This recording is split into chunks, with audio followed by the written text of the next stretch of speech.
Hello, everybody. Dave Neal here, stand-up comic and host of Bachelor Nation News. We've got Marlena's apology. You know, a day doesn't go by in Bachelor Nation where we don't have an apology statement.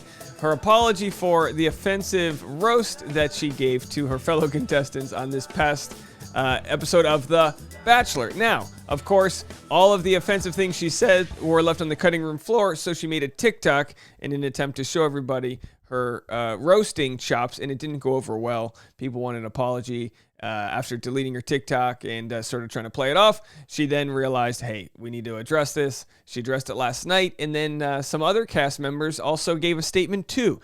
So we'll get into this whole story. It's kind of fascinating, but it's also the same kind of story that we hear every time, where there's sort of the an online surge of people that are like, do better, tell us why you're wrong, what are you going to do, X, Y, and Z. There's several different things at play, right?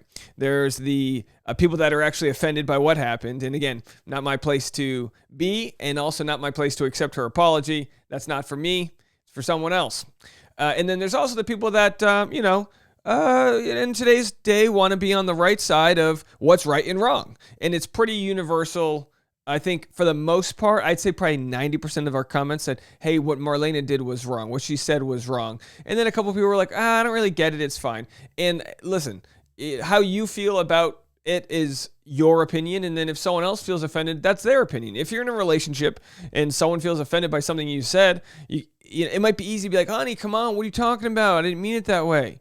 That's fine. But also you can't negate someone else's feelings. So in this case, she took a day and then released a statement. And I think that's a pretty good thing to do. I think it's a pretty good thing to not just apologize right away. That way it just looks like you're appeasing other people, but also like to admit if you said something wrong, whatever, that's fine too. I've spoken with different comedians who follow The Bachelor, and I think we're all pretty much in the same opinion that Marlena brought these jokes right here. She brought these jokes to TikTok thinking she was going to be funny. Her attempt at humor fell flat, and she's apologizing for it. Now, in the comedy world, if she's not a comedian, right? She's a contestant on the show and former Olympian, once an Olympian, always an Olympian.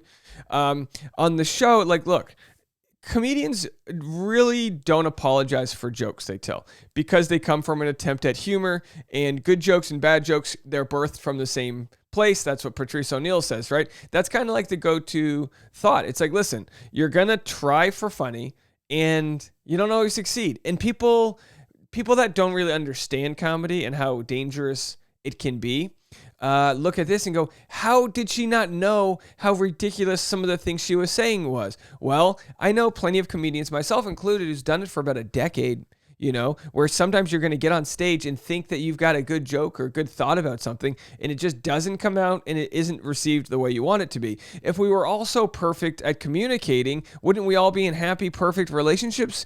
But the truth is that communication is hard. We all think of things differently and absorb things differently and come from different backgrounds. So I can't speak for Marlena, but she'll say in her apology that, hey, as a woman of color, I kind of thought that this is where I wanted to go with things. I now understand why that's not the case. So this was yesterday's video I made, the TikTok that was deleted, and the roast that she was under fire for. And now let's just read her apology. But I thought it was nice to kind of preface my thoughts on it all, as we did yesterday, that the attempt wasn't to harm anybody, and even then, so she did, and rightfully, respectfully, she's apologizing. So Marlena says, I would like to say that Sarah and I have spoken about this privately, as her feelings were what I was concerned about at the time. I needed a moment to gather myself to truly understand how the context of my joke could harm the Asian community. As a woman of color myself that has dealt with microaggressions pertaining to my culture, my intention was never to hurt anyone, and I see that my comment did just that. I perpetuated a dangerous stereotype, and because of that, I want to truly apologize to all that were offended and hurt by such an ignorant and cruel comment. This is not my character, and this is not my heart. I have been impacted by the many individuals that have reached out and held me accountable by sharing their experiences. I will learn, I will grow, and I will do better.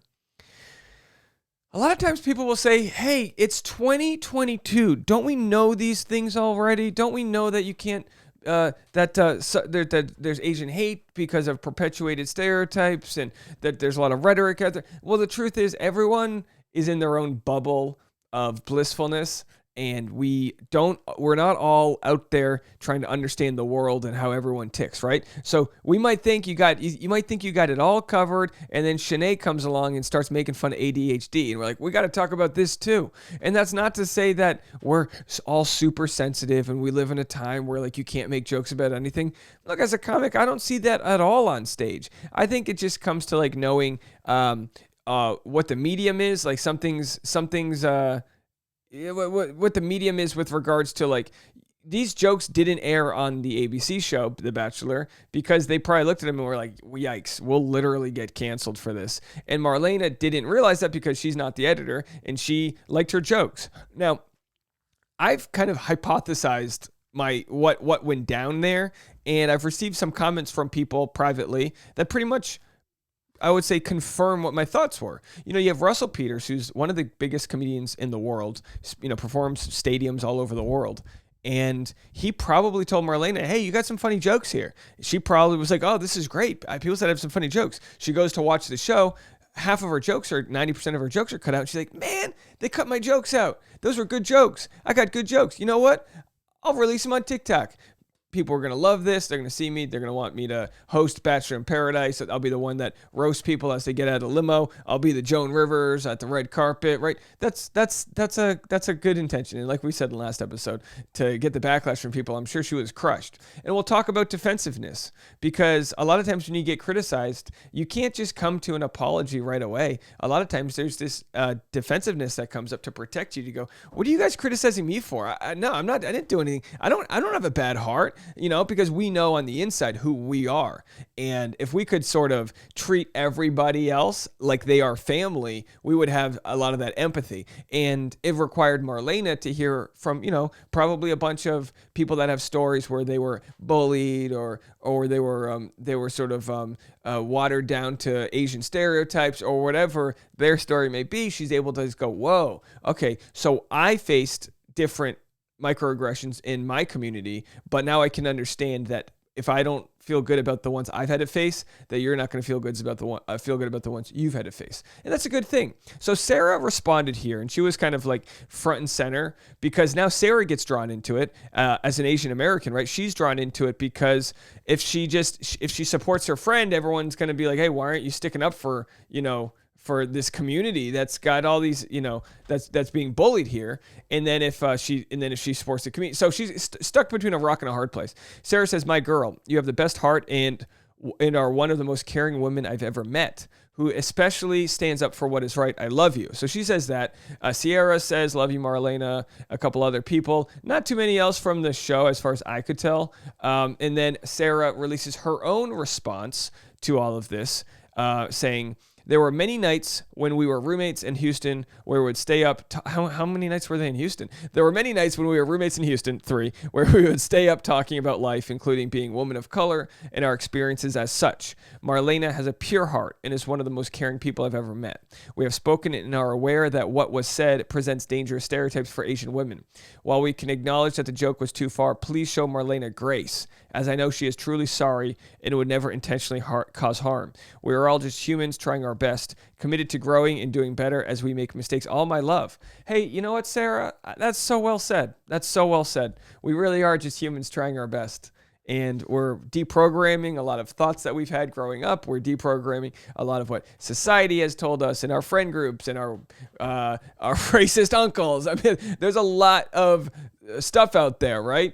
And the internet is new. The internet is still so new. It is just this last generation, and we're coming together in ways that we've never done before. TikTok has become this call-out culture where we all make fun of each other for not being on the same page and bully each other into responses. But I think this is a good one. I don't think you should ever be bullied into an apology, but I think it's good to just admit where you went wrong. Absolutely. Now, of course, people on Reddit, which is probably the most cynical community of people that not all of them are going to accept an apology right away, but hey, it's important to kind of acknowledge where they stand with it. A group of people got together and really were upset at what Marlena said, and then, is it enough? Well, is it ever enough, for someone to apologize? Someone said, the first listening and learning of 2022.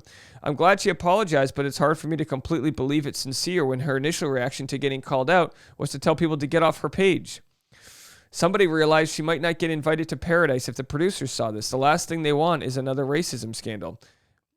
She literally said she didn't want to apologize for it in TikTok comments, now deleted. So no, this is not a genuine apology. All right, well, I don't, people can decide what they want to do with their receiving of apologies and who they want to support and all that. I just think it's very simplistic to look at someone like Marlena and say, oh, she's not sorry because she was defensive at first. Defensiveness is the first line of defense, right? When it comes to having your character attacked, and sometimes it's rightfully so, and sometimes it's not. Defensiveness refers to both a feeling and a behavior. The feeling is typically elicited when you feel as though someone is being critical of you and results in shame, sadness, and anger. In turn, behavior usually results from the feeling, such as being sarcastic, giving someone the silent treatment, or being critical in return. The purpose of defensiveness. Defensive behaviors have the purpose of distracting you from your feelings of being hurt and feeling shamed. So what we realize is when people don't apologize right away, we're going to see this play out with Shanae, right? Shanae gets called out for dismissing people with ADHD, and immediately doubles down and doesn't. Everyone's like, you need to apologize, and she goes, man, get out of here. What are you talking about? That's defensiveness. That doesn't mean someone won't, in their time, absorb what they've done that is wrong. It just means that is a primal response to getting your hand burned. Metaphorically. Do we understand that? So whenever people say, well, I don't trust her because at first she was attacking us back, it's like, listen, folks, humans are complicated, all right? Sometimes people take a minute when to realize they've done something wrong, okay? That might have to do with their childhood, having an overcritical mother. Who the hell knows? But just understand, what people say isn't always what they feel, right? So even with someone like Shanae, who apologizes to everyone in the last episode and then goes, I wasn't even sorry. We don't even know what people feel. And I know it's like, trust what people say, but also trust that people are complicated. And even if they're trying the best, they're going to be trying to protect themselves above all else. And hopefully we can have responses like Marlena that kind of, take a day to realize, okay, I've stepped in it. I've stepped in it. You can walk around all day and say, I don't smell like poop. I didn't step in poop. There's no poop on my shoe. And then finally you're like, there's poop on my shoe. Yeah, I got it. I need to get that off. I need to understand what I did wrong. And that's a good thing. And that's good for Marlena and good for Sarah for her comment as well. Let me know what you guys think. I've got another video if you want some non-Bachelor related content. We're going in deep. We made a video about the American skier who's cashing in, competing for China, Eileen Gu. She's born and raised in the United States, trained in Lake Tahoe, and is now competing for China for 3 gold medals.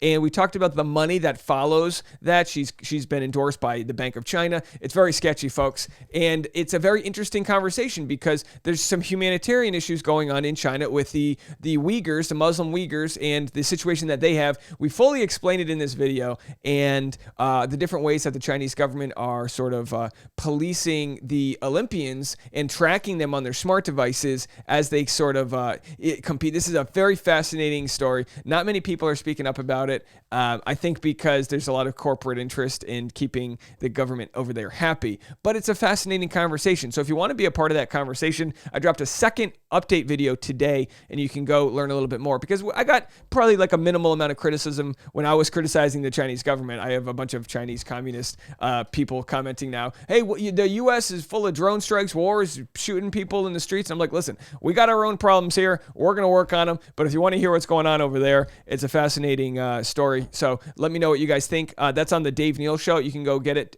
Get to the Dave Neal Show right here. Dave Neal Show on YouTube. Follow me on Instagram at DNeals, and we'll talk to you guys in a little bit.